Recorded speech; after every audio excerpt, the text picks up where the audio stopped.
cómo vivir en los últimos tiempos. Dice así el apóstol Pedro en su segunda carta, capítulo 3, amados, esta es la segunda carta que les escribo, y en ambas despierto con exhortación vuestro limpio entendimiento, para que tengan memoria de las palabras que antes han sido dichas por los santos profetas, y del mandamiento del Señor y Salvador dado por vuestros apóstoles, sabiendo primero esto, que en los últimos días vendrán burladores, andando según sus propias concupiscencias, y diciendo, ¿dónde está la promesa de su venida o de su advenimiento? Porque desde el día en que los padres durmieron, todas las cosas permanecen así como desde el principio de la creación. Estos ignoran voluntariamente que en el tiempo antiguo fueron hechos por la palabra de Dios los cielos y también la tierra que proviene del agua y por el agua subsiste, por lo cual el mundo de entonces pereció anegado en agua. Pero los cielos y la tierra que existen ahora están reservados por la misma palabra, guardados para el fuego, en el día del juicio y de la perdición de los hombres impíos. Mas, oh amados, no ignoréis estos, que para el Señor un día es como 1000 años y 1000 años como un día. Vamos a detener nuestra lectura hasta este momento y vamos a analizar estos versículos uno por uno para, en primer lugar, darnos cuenta que si tú supieras que Cristo viene mañana, ¿cambiarías tus planes, tus prioridades, tus expectaciones? ¿Cuántas personas el otro día oí, por ejemplo, que un camión ahora en la nueva ruta, la nueva autopista que acaban de hacer de la Marquesa hacia Toluca, que son como 42 kilómetros, que te ahorran como 15, 18 minutos para no irte por la anterior? Se fue un camión, ya están prohibiendo la entrada de los camiones de redilas y los camiones grandes. Es una bajada impresionante. Bueno, no se calculó mucho, ¿verdad? Y el camión se fue contra la caseta y mató a la persona de la caseta, murió quemado junto con el chofer. Después vino otro accidente también y gracias a Dios que pues ya hicieron otro desviamiento, una desviación para los camiones y se le está prohibiendo a los que entren que ya no circulen por esa autopista. Lo que más me impactó fue que oí en el periódico que uno de los testimonios es que unos familiares de estas personas que murieron dijeron lo siguiente: mi tío, una de las personas que murieron, estaba cuando salió de la casa y voy a hacer esto, construir esto, etcétera, etcétera, y nos damos cuenta, uno de los familiares es cristiano, nos damos cuenta que así es la vida. Hoy vivimos, hoy en la tarde, hoy en la noche o mañana, ninguno sabe si vamos a amanecer. Nadie sabe. Todas las personas salimos al mundo y con proyectos y visiones y trabajo, etcétera, etcétera, cuando lo más importante es que todos estamos condenados, somos como una lista de reos, condenados a muerte, porque algún día tenemos que entregarle cuentas a Dios. Entonces, si tenemos esta conciencia de que hoy puede ser el último día en que Dios tal vez te esté hablando, y tal vez Dios te está dando la oportunidad de comenzar a cambiar ya tu trayecto y el camino que tú llevas, estoy seguro que cambiarías el rumbo de tu vida. Si respondes que sí, entonces eso quiere decir que necesitas hacer algunos ajustes ya en tu vida, no creyendo que tienes todavía un mes de vida, ni una semana, ni todavía, no me faltan todavía 10, 15 años, no importa que tengas 20, 25 años de edad, 30, 35 años, la muerte toca las puertas a los niños recién nacidos, como el que llega a los 113 años del último señor judío que acaba de morir de 113 años. Así que la muerte es para todos los seres humanos, para todas las edades, en el momento en el que menos lo pensamos. Si tú respondes que sí, ¿verdad? Entonces la Biblia tiene muchas exhortaciones para que nosotros vivamos a la luz de la eternidad. A la luz de cada día levantarme, Señor, yo no sé si es mi último día, encomiendo mi familia a ti, Señor. Te encomiendo mi vida, guíame, Espíritu Santo. Muéstrame las decisiones que tengo que tomar. Que las decisiones que tengan no tengan consecuencias para el mal, sino para el bien. Que cada decisión que yo tome este día sea para tu gloria, Señor. Cuando comenzamos a vivir con esta expectación de la eternidad, es cuando podemos comprender al rey David en uno de los salmos que oró a Dios y le dijo: oh Dios, enséñame a contar los días de tal manera que traiga sabiduría al corazón. Vean por ejemplo en Romanos capítulo 13, versículos del 11 al 14, la exhortación que nos hace el apóstol Pablo. Y esto conociendo el tiempo. ¿Cuál tiempo? El tiempo que es cortísimo en nuestra vida. Que ya es hora de levantarnos del sueño, porque ahora está más cerca de nosotros nuestra salvación que cuando creímos. La noche está avanzada y se acerca el día. Desechemos pues las obras de las tinieblas y vistámonos las armas de la luz. Andemos como de día, honestamente, no en glotonerías y borracheras, no en lujurias y lascivias, no en contiendas y envidia, sino vestidos del Señor Jesucristo y no proveáis para los deseos de la carne. Noten ustedes en el versículo 12 que la vida espiritual la compara el apóstol Pablo, guiado por el Espíritu Santo, con el día y la noche. Cuando llegan las 9, 10 de la noche, en el caso particular mío, yo a las 10:30 ya estoy roncando, ¿verdad? Tal vez 10:15, 10:30. Ya sé que es mi hora. Tengo esa disciplina de siempre tratar de dormirme a esa hora. Y ya llegan las 5, 5:30, levantarme, porque ya salió el sol y tu cuerpo se acostumbra, ¿verdad? El metabolismo a los horarios donde tú estás viviendo. Bueno, de la misma manera, ¿saben ustedes a qué hora de la noche nos encontramos ahorita? Nos encontramos en el punto más oscuro de la humanidad, donde un loco que se llama Kim Jong en Corea del Norte está amenazando bombardear la isla de Guam, donde hay 163,000 personas, más de 12,000 soldados norteamericanos estacionados. Está amenazando bombardear Alaska y Los Ángeles. Está amenazando lanzar bombas contra Japón. Y ahorita comenzó la evacuación de Corea del Sur, porque Corea está dividida en el norte y en el sur. En el sur están completamente, no son comunistas. En el norte, este hombre, Kim Jong, de 33 años, ¿verdad? Un jovencísimo, el gordito que tienes ahí arriba de tu cama.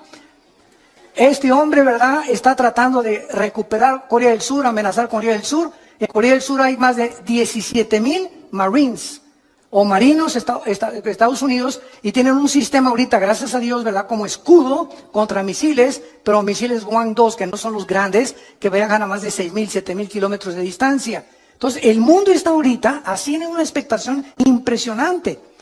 Anoche oí un noticiero que investigaron a los habitantes de Guam. Guam es una isla que está como a 2,500 kilómetros de Corea del Norte, entre Honolulu y Japón, en medio casi de Indonesia, Filipinas. Y fueron a la isla, una isla preciosa, ni siquiera sabía que existía esa isla. En muchos mapas ni aparece. Entonces, unas playas preciosas, pero está la estación más grande norteamericana de los portaaviones y de los aviones destroyers. Y comenzaron a entrevistar los periodistas a los habitantes de esta isla, preguntándoles: ¿cómo viven ustedes ahorita que saben que ustedes van a ser el primer blanco de este señor que ya amenazó que esta semana manda 4 misiles alrededor de la isla? Y simplemente la pura radiación de esos misiles, aunque no tengan todavía cabezas nucleares, es peligrosísimo para los habitantes. Y el 80% de los habitantes contestaron: es que todos nos levantamos en esa isla sabiendo que es nuestro último día. No esperamos amanecer. Y si amanece, le damos gracias a Dios. Sabemos que en cualquier momento ya estamos, ahora sí que ya con esta amenaza desde hace muchos años, desde los abuelos de este señor Kim Jong, que siempre amenazó destruir esa isla por odio a los americanos. Entonces, cuando dijeron esto, a mí me llamó la atención, porque es la forma como un cristiano debe de vivir. Todos sabemos que al levantarnos tal vez sea el último día. ¿Sabes tú acaso si mañana amaneces? ¿Sabes tú un accidente en la carretera, una bala perdida, un asalto, un secuestro, una enfermedad, que vais al hospital mañana? Doctor, me siento de maravilla. Discúlpeme, don Pancho, pero los rayos X dicen que usted tiene cáncer y hay una metástasis que se le ha cundido por todo el cuerpo. Oiga, pero yo me siento bien. Usted se siente maravilla. Los rayos X no fallan. Usted tiene cáncer y tiene 3 meses de vida. Y así, de la noche a la mañana, te cambia el panorama de tu vida. Estoy seguro que cuando alguien recibe estas noticias, cambia completamente su manera de vivir. Se enfoca ya en otras cosas, se da cuenta que realmente tenemos que vivir porque muchos de ustedes no están conscientes de eso. Aunque sabemos que vamos a morir, casi nadie vive bajo la luz de la eternidad. Mientras observamos estos acontecimientos actuales, estamos al borde de una guerra internacional. Nos han bombardeado con correos: oiga, es la tercera guerra mundial, ¿qué pasa si Corea del Norte cumple sus amenazas? Trump va a contestar estas amenazas. Si contesta esas amenazas, ¿cuáles son las consecuencias que habría de muertos en Corea del Norte? Porque inmediatamente Corea del Norte bombardaría Corea del Sur. Por lo menos en Corea del Sur, el primer día habría 100,000 muertos. El primer día que este hombre con su artillería, no con misiles, con la pura artillería contestara, si Estados Unidos atacara, morirían más de 100,000 personas. Ahora, hace 3 días, el presidente de China, Xi, le mandó un recado a Trump y le dijo lo siguiente: nosotros no te apoyamos si tú inicias el ataque a Corea del Norte.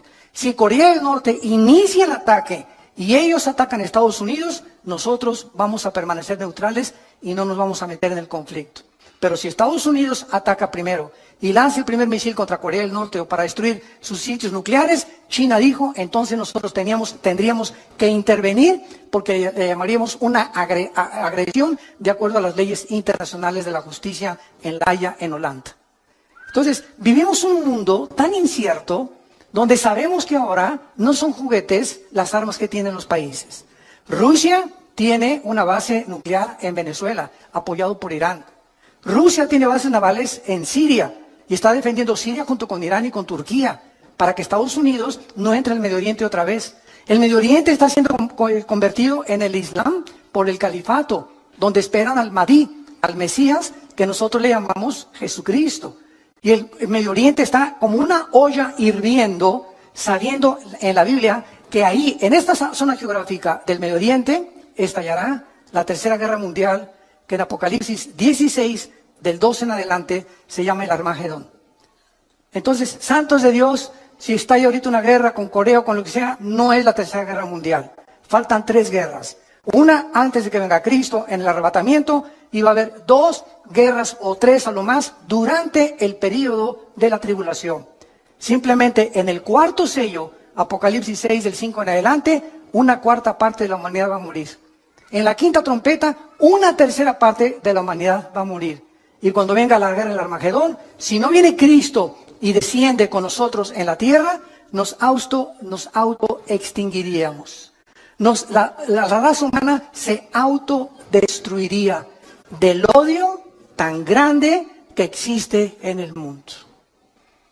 Ahorita, en los últimos, escuchen esto, 100 años, en una ciudad llamada Charlottesville, en Nueva Jersey, antier, se levantaron después de 100 años un grupo de nacionalistas blancos, que son los que forman el famoso Ku Klux Klan, con los neonazis y con símbolos de la suástica nazi.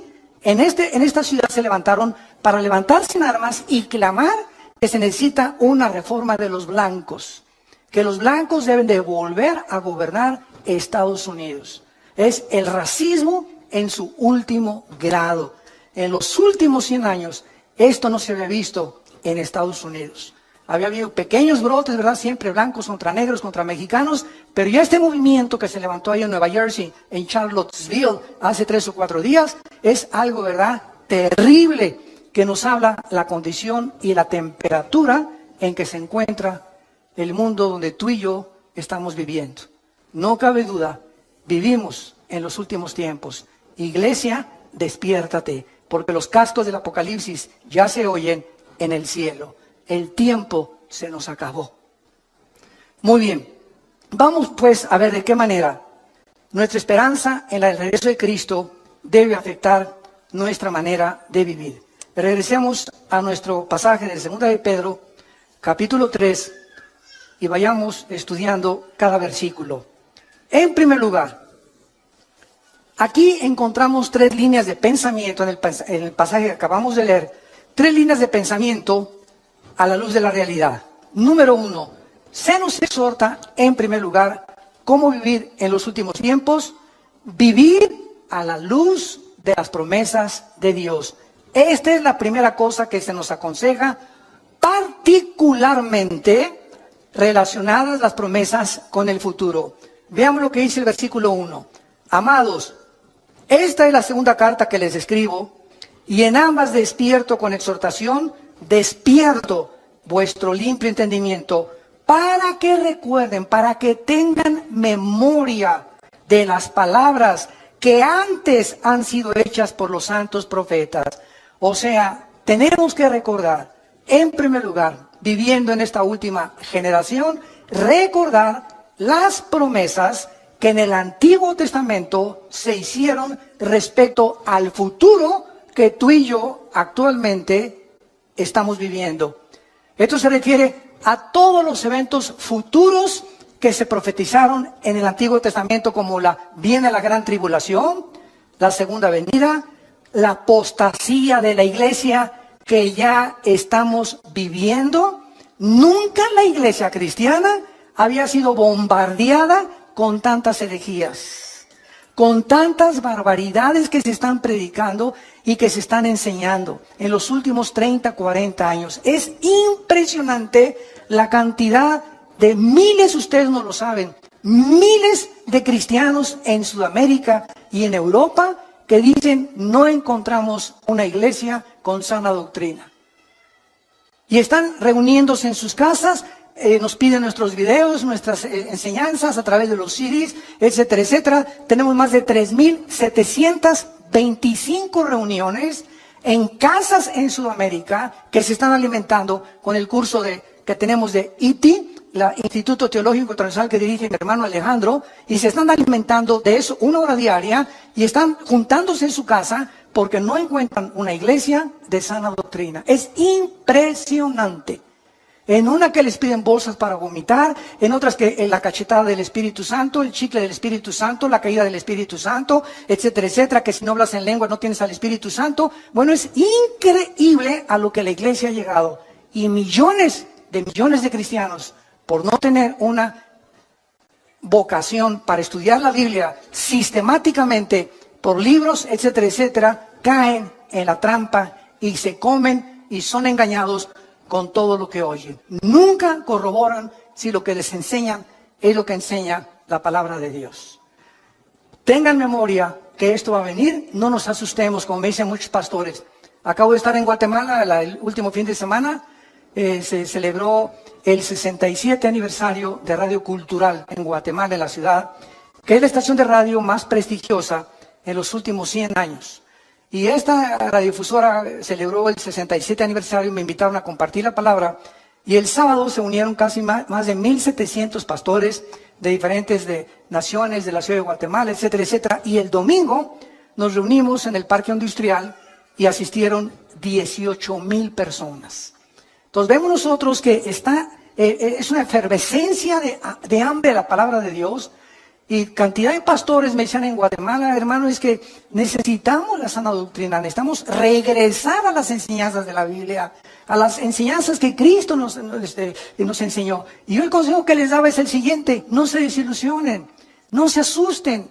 ¿Saben por qué? Porque Cristo nos los dijo. Cuando estas cosas sucedan, recuerden que yo se las dije antes. Entonces, esto tiene que suceder. No nos desilusionemos, al contrario, tiene que suceder, y si sucede es porque la Biblia es la palabra de Dios. Al contrario, esforcémonos, seamos valientes, echemos mano de la vida eterna, no perdamos la esperanza a la cual todos hemos sido llamados, estemos firmes y constantes en la fe, sabiendo que nuestro trabajo no es en vano. Entonces, no es tiempo de ser cobardes, no es tiempo de, ya me voy, tú una bola de hipócritas, esto no es cierto. Estos son los perdedores, los que quieren ponerse hasta atrás del ejército y no quieren ocupar las primeras líneas de comandantes y generales del ejército de Dios. Es muy fácil irte hasta atrás y decir, ya no peleo, ya me quedo en la casa, esto no es cierto, qué fácil es. Y dicen Apocalipsis 21:8, los cobardes encabezan la lista de los que van al lago de fuego. Los cobardes. No los adúlteros, no los homosexuales, no las lesbianas, no los secuestradores. Los cobardes son los primeros que dice Cristo que va a juzgar. Muy bien, entonces todas estas profecías ya se han cumplido. Y la exhortación es que mantengamos estas promesas en nuestra mente, porque las vamos a necesitar. Dice el versículo 3, sabiendo primero esto. O sea, ¿por qué necesitamos recordar estas promesas? porque en los postreros días, que es la época que estamos viviendo, que actual es la Biblia, vendrán burladores, andando en sus propias concupiscencias y diciendo, ¿dónde está la promesa del Hijo de Dios? Siempre ha habido guerras, siempre ha habido terremotos, siempre ha habido maldad, siempre ha habido pecado, bla, bla, bla, bla, bla, bla, bla, bla. Y así tenemos ahorita un mundo impresionante. Tú te metes, por ejemplo, a una conferencia bíblica, profética, y ves los comentarios. Hay buenos y hay negativos. Son puras mentiras. Es pura hipocresía. Y siempre hay estas cosas. Todas estas personas que mandan estos comentarios se les llama burladores. Y ahora es muy importante esto, porque eso nos explica por qué necesitamos aferrarnos a estas promesas. Un burlador, escuchen esto, no es lo mismo de una persona que tiene dudas. Porque los que dudan honestamente están abiertos a las evidencias. Pero el burlador es la persona que ni siquiera quiere oír las evidencias ni hacer caso de las evidencias o las pruebas que la Biblia ofrece para demostrarte que estás equivocado. El burlador se dedica a burlarse, a criticar, a despreciar y atacar las cosas de Dios. En el Salmo 10, en el Antiguo Testamento, David escribió lo siguiente, versículos del 3 al 5. Salmo 10, del 3 al 5. Porque el malo se jacta del deseo de su alma, bendice al codicioso y desprecia a Jehová. El malo, por la altivez de su rostro, no busca a Dios. No hay Dios en ninguno de sus pensamientos.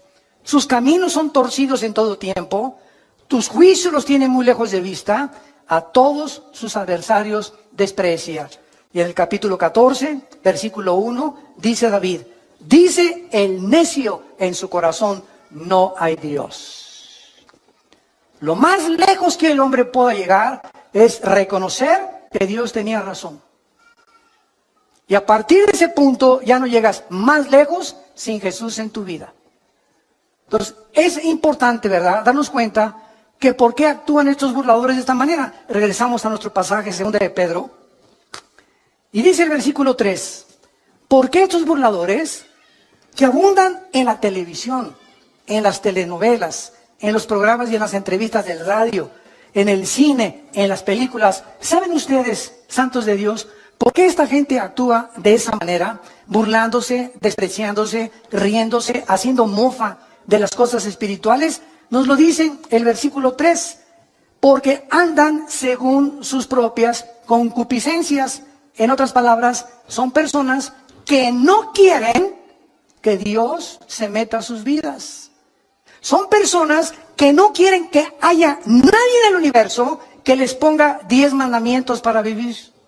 Son personas que no les importa ni tampoco les conviene tener un Dios a quien someterse.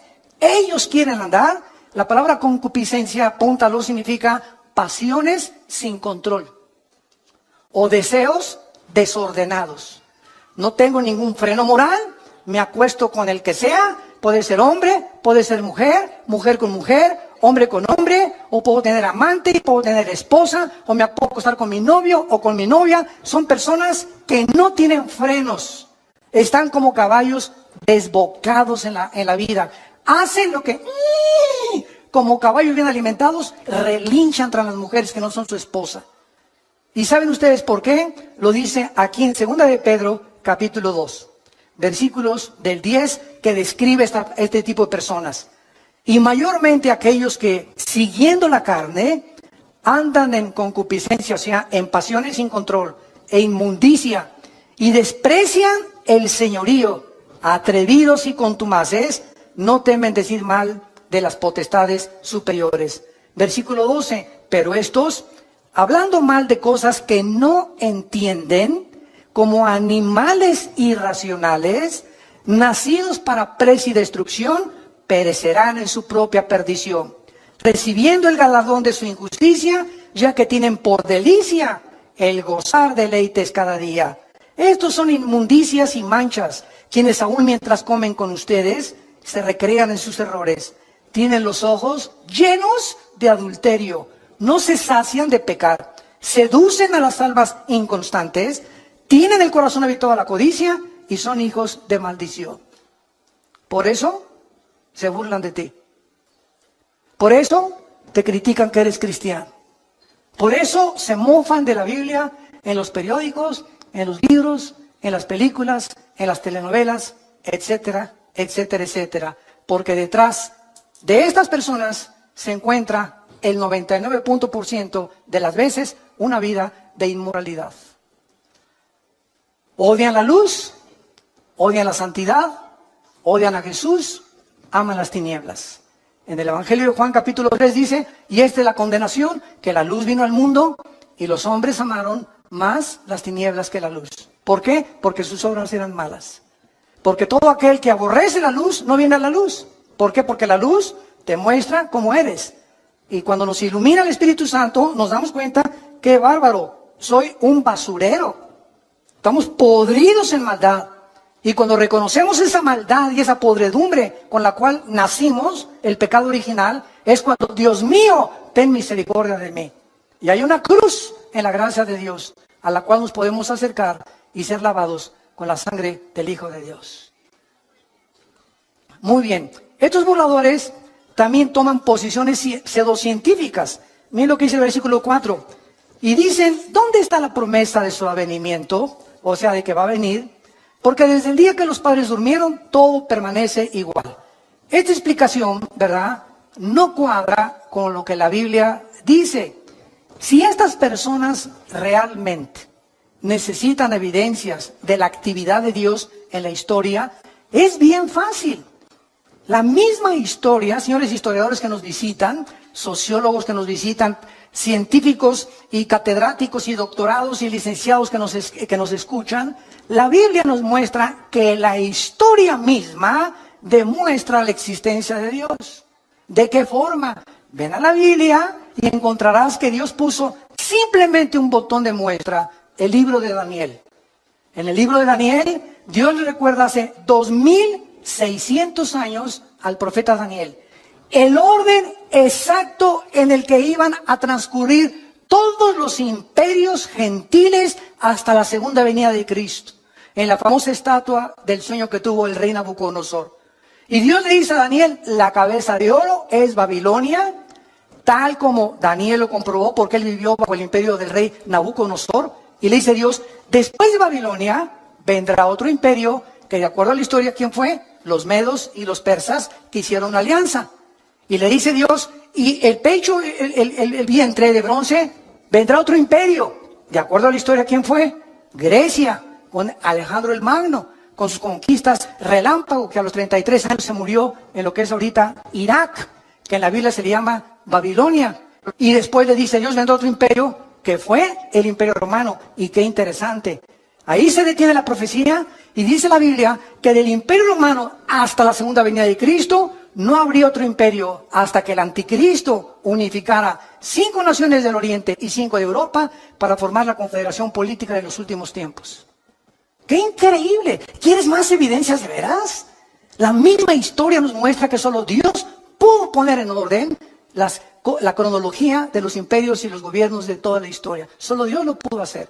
Y así hay más de 133 profecías demostrando que se profetizó que Cristo iba a nacer en Belén, que Cristo iba a ser traicionado por 30 monedas de plata, que Cristo lo iban a traicionar sus propios discípulos y amigos, que Cristo iba a morir crucificado. Simplemente cuando Jesús abría sus manos, se cumplían en ese instante 33 profecías del Antiguo Testamento.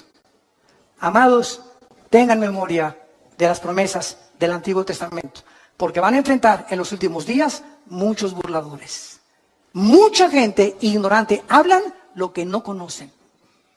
Como un tonto, ¿verdad?, que tuve un debate con él en la televisión hace no mucho tiempo, me comenzó a insultar y llegó el momento en que me dijo, mire, es más, me dice, yo no creo que ni siquiera Cristo haya existido. Y esta persona tenía 2 títulos universitarios. Se atrevió a decirme, es más, yo creo que ni Cristo resucitó, que Cristo, perdón, no existió. Simplemente me volteé, ¿saben lo que le dije? ¿Me puede decir qué fecha es ahora? 10 de mayo de 1997. ¿Y desde cuándo está usted contando? 10 de mayo de 1997. Y se quedó así. Y le contesta el moderador, burro, desde que nació Jesús. La misma historia y se dividió. Cuando vino Cristo, redividió la historia. Y fue tan impactante la entrada de Jesucristo a la historia que contamos antes y después de Cristo. No antes y después de Buda, ni de Mahoma, ni del Dalai Lama, ni de tu padrino Walter Mercado. Fue tan impactante la entrada al escenario mundial del Hijo de Dios que la historia se dividió.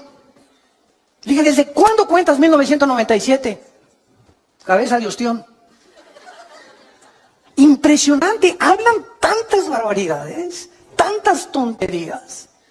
Bueno, así es como está el mundo. Tengamos memoria de esto porque se viene más y más y más la crítica y la oposición. Entonces, como decíamos, también toman posiciones pseudocientíficas. O sea, hasta toman pasajes bíblicos para apoyar sus ataques y hacer sus argumentos disque más válidos. Simplemente estas personas les recordamos la historia y te contestan, ay, pues yo no había leído el libro de Daniel. Entonces no hables si no conoces lo que estás diciendo.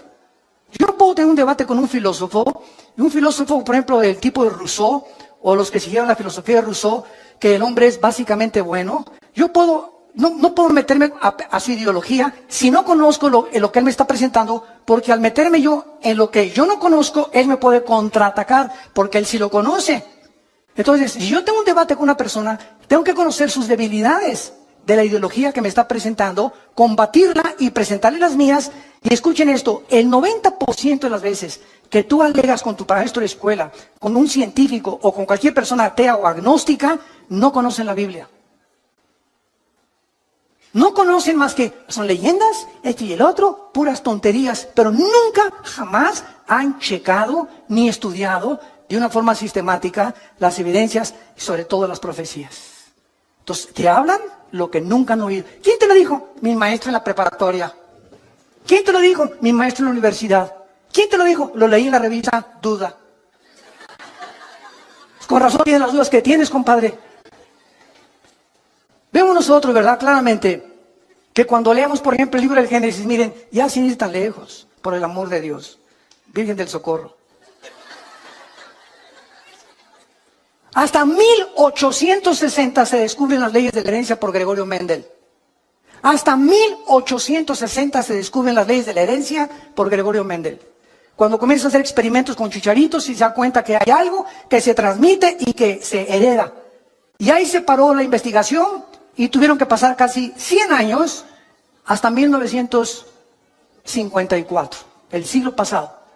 En 1954 le dan el premio Nobel de Medicina a Dr. Watson y al Dr. Samuel Crick, porque descubren la hélice del ADN, del ácido desoxirribonucleico. Hasta 1954, los investigadores comienzan a penetrar en el ADN y a descubrir que en cada una de las células que tiene el cuerpo humano y todas las cosas vivientes que existen, el cuerpo humano tiene trillones de células.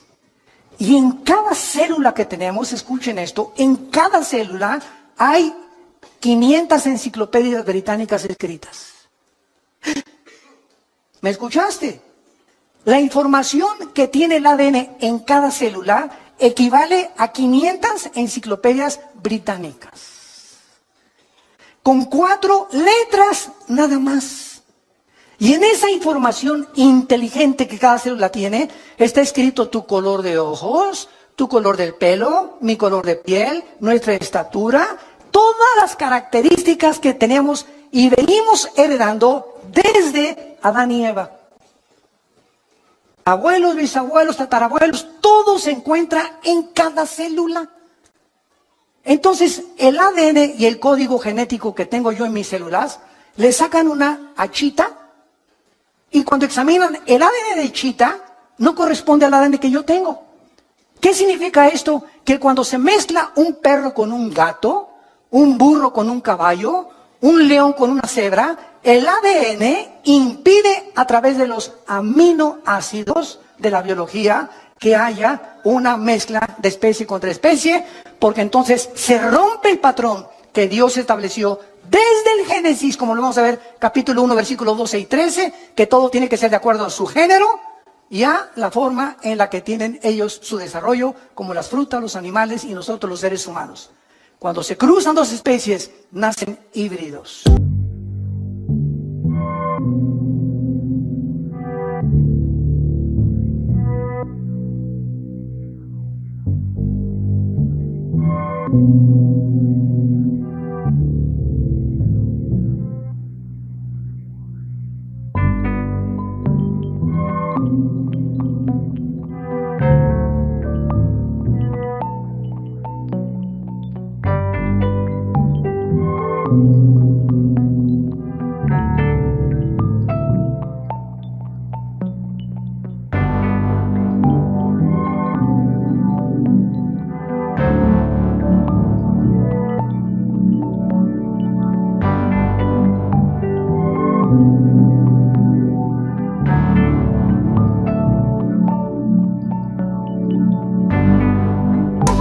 Pueden entrar a tu organismo miles de años antes de que se descubriera que existen bacterias invisibles. Hasta que se descubrió el microscopio, Dios le dijo a Moisés: Moisés, dile a la gente en el libro del Éxodo que cuando hagan popó, excremento, lo entierren y lo tapen.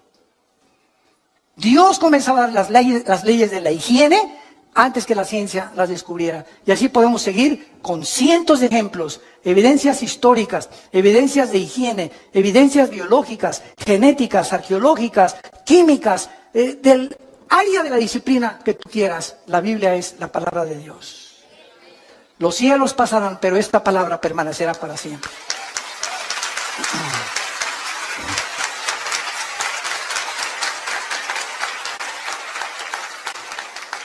Ahora, vemos también, ¿verdad?, que es importante el tiempo de Dios. Porque esta es la pregunta que también dicen: no todas las cosas han sido igual, siempre ha habido guerras, etcétera, etcétera. Es verdad, siempre ha habido guerras. Es más, el Instituto para la Investigación de la Paz en Suecia, Estocolmo, ¿sabes lo que dictaminó hace algunos años? El Instituto para la Investigación de la Paz en Suecia, Estocolmo, que de los aproximadamente 6.000 años de historia que el ser humano tiene, solamente han habido 25 años de paz. En 6.000 años, el ser humano solo ha tenido 25 años sin guerras.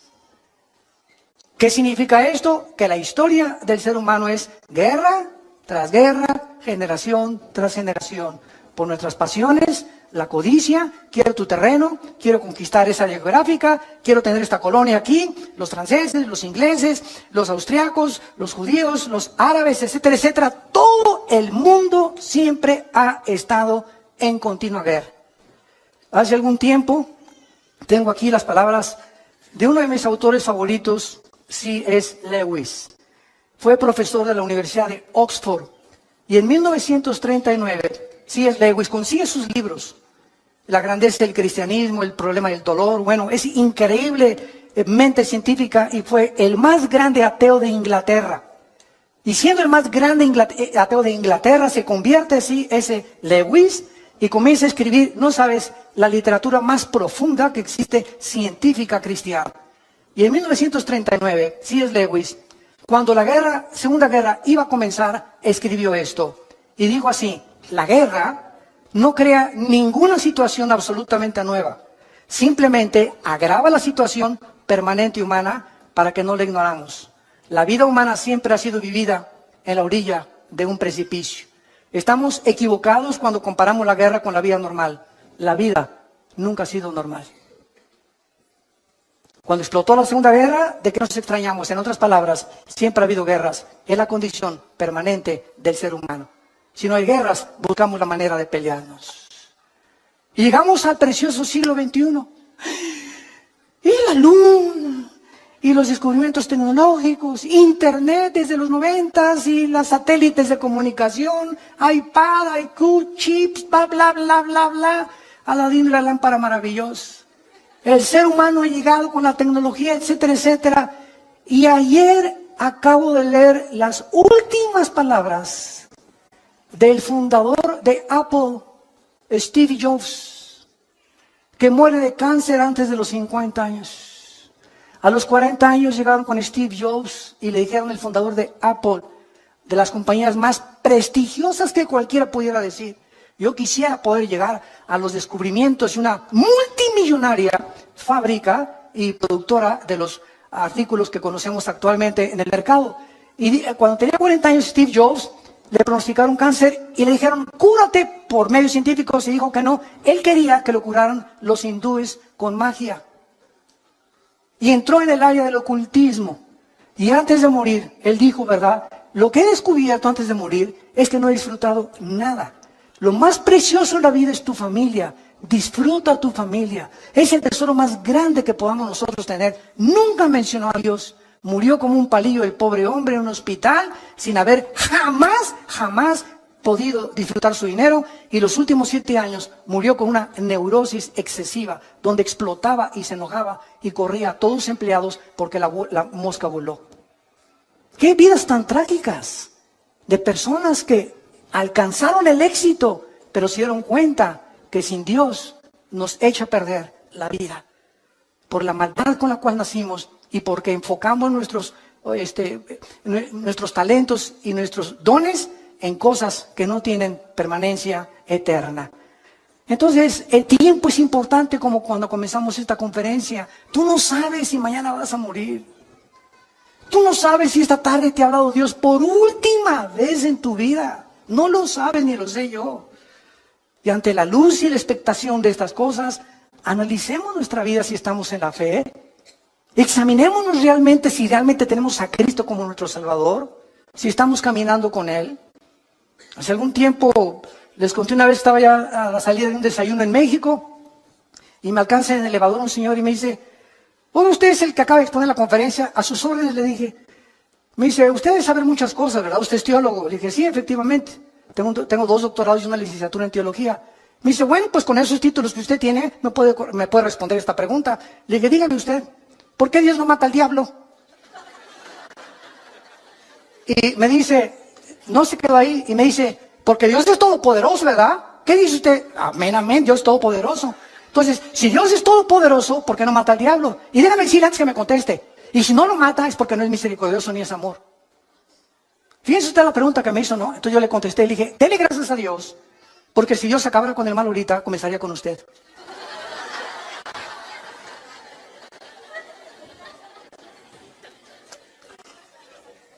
Segunda de Pedro, capítulo 2, lo acabamos de leer, versículo 9. El Señor no retarda su promesa, según algunos la tienen por tardanza. ¿Y por qué Dios no acaba ya con esto y con aquello? ¿Sabes por qué? Porque Dios es paciente para con todos, esperando que tú te arrepientas.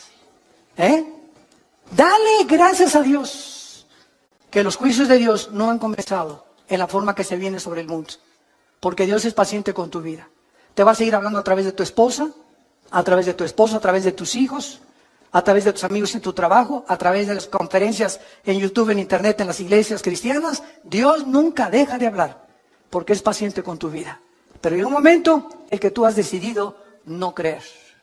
Y tienes la luz y tienes las evidencias, pero no te conviene. No es que no creas por falta de evidencias, como dijo Carlos Sagan, el último ateo del siglo XX, astrofísico. Es que si tuviera más evidencias para creer en Dios, hubiera creído en Dios. Pero detrás de la vida de este hombre, ¿verdad?, no había las características que él deseaba, porque no le convenía entregarse a Dios. Y esa es la tragedia humana, que la luz vino al mundo y los hombres amaron más las tinieblas que la luz. Ahora, en cuestión del tiempo, ¿verdad?, Dios no percibe el tiempo como todos nosotros. ¿Por qué no acaba ya Dios con todo? Porque el tiempo de Dios no es como tú lo piensas. Les voy a hacer una historia interesante relacionada con esto, que tiene algo de humor. Un hombre llegó al cielo y le preguntó a Pedro, Pedro, en el cielo, ¿cuánto es un minuto? Y le contestó Pedro, 1 minuto es 1.000.000 de minutos aquí arriba. Esto es interesante, le dice el hombre, y le volvió a preguntar, oye Pedro, ¿y un peso? ¿Cuánto es en el cielo? Y dijo, no, en el cielo un peso es más de $1.000.000. Y entonces este hombre se quedó pensando y le dijo, oye, ¿me puedes prestar un peso? Y le contestó Pedro, sí, claro que sí, dame 1 minuto. Qué burro, ¿verdad? Así es. Dios está fuera de nuestras 4 dimensiones. Y para Él un día es como 1000 años, dice el Salmo 90. Entonces, Él no está de acuerdo, ¿verdad?, en el tiempo como nosotros, como transcurre aquí. Aquí el planeta gira sobre su eje en 24 horas, se traslada alrededor del Sol en 365 días, que hace un año, pero Dios está fuera de nuestra galaxia. Él está fuera de las 4 dimensiones. Tú y yo vivimos en 4 dimensiones. Dios es un ser hiper extradimensional. Entonces, Él enfoca y todas las cosas las ve completamente diferente a nosotros. Y cuando estemos en el cielo, después de que veamos lo que nos espera y las bendiciones que vamos a tener, y qué Disneylandia, ni qué Reino Ventura, ni qué Riviera Maya, ni Honolulu, ni qué nada. Cuando estemos ahí en el cielo, vamos a ver nuestro pasado y todo lo que sufrimos, 50 años, 60 años. Mira, en tus 60 años que has sufrido, desde que tú naciste no fueron puro sufrimiento. Cálmate, ya le ganaste a Job. Entonces la vida no es todo sufrimiento, tenemos épocas, ¿verdad? De sufrimiento y de tristeza y valles y montañas, porque así es la vida humana. Pero cuando estemos en el cielo y veamos esas épocas y meses o años que sufrimos, no se van a comparar y van a parecer como solamente una mala noche en un hotel de 5ª categoría que pasamos, comparado con nos espera en la eternidad. Y diremos ahí, valió la pena vivir para Cristo. Y ahí voltaremos hacia atrás y diríamos, ¿de eso nos estábamos quejando? ¿Teníamos tanta prisa cuando la eternidad nos está esperando con las bendiciones infinitas que Dios tiene para todos aquellos que le han entregado su corazón? Es por eso que nosotros debemos vivir a la luz de la eternidad. Dice el versículo 9, el Señor no retarda su promesa, sino que es paciente. Muchos la tienen por tardanza. Ay, ¿cuándo viene Jesús? Ay, que se acabe ya todas estas cosas. Desde tu perspectiva del tiempo y desde mi perspectiva del tiempo. Elevemos nuestro corazón y nuestra alma a Dios. Pidámosle que nos dé sabiduría para vivir la corta vida que tenemos y empleemos todo lo que nos falta por vivir para la gloria de su Hijo Jesucristo. Señor, te damos gracias. Porque desde el principio nos llamaste y nos escogiste para la salvación, mediante la santificación en el Espíritu Santo, por la fe en la verdad. Y nos llamaste por medio de tu Evangelio para alcanzar la gloria de Jesucristo. Bendito sea el Hijo de Dios, que lo resucitó a los 3 días de los muertos y nos hizo renacer a nosotros para una esperanza viva por medio de Él. Para una herencia incorruptible, inaccesible en los cielos, que somos guardados por el poder de Dios mediante la fe, esperando la bienaventurada esperanza y la gloriosa venida de nuestro Señor en las nubes, que nos arrebatará y nos sacará de este mundo en cualquier momento para estar siempre con Él. Oh Dios, una vida muy corta, tal vez demasiado corta, nos has dado. Vivámosla pues a la luz de la eternidad, echando mano de la vida eterna, peleando la buena batalla de la fe, exhortándonos a ser valientes y vivir para Jesús. Corramos la carrera, despojándonos de todo peso y de pecado que nos asedia, esperando la bienaventurada venida de Jesucristo, y corramos esta carrera con paciencia, sabiendo que es fiel el que nos llamó. Muchas personas en este momento no tienen a Cristo. Yo los invito a que vengan a la cruz. Tú no sabes si hoy es la última vez que Dios te ha hablado. Cuando oigas su voz, no te endurezcas. Ya no te sigas burlando ni despreciando este regalo. Es un regalo. A Él le costó la vida. A ti solamente es reconocer que necesitas a Jesús en tu corazón. Si tú quieres arrepentirte en este momento y venir a la cruz, dile a Dios. Ahí desde donde tú nos estás escuchando, tal vez nos están escuchando de muchas cárceles, de muchas camas de hospitales, de muchas salas en sus casas, donde te encuentres, dile: Señor, perdona mis pecados. Ya no quiero vivir en el camino que llevo. Doy gracias porque en esa cruz pagaste con tu sangre por ellos. Entra a mi vida en este instante, Jesús, porque creo que a los 3 días volviste a vivir. Venciste la muerte, a Satanás y al pecado, para darme esta victoria a mí, que no la merezco, pero por tu gracia la recibo y tu misericordia. Dame el poder para vivir la corta vida que me queda y poder enseñarles a mucha gente este camino en el cual ahora me encuentro. En el nombre de Jesús. Amén.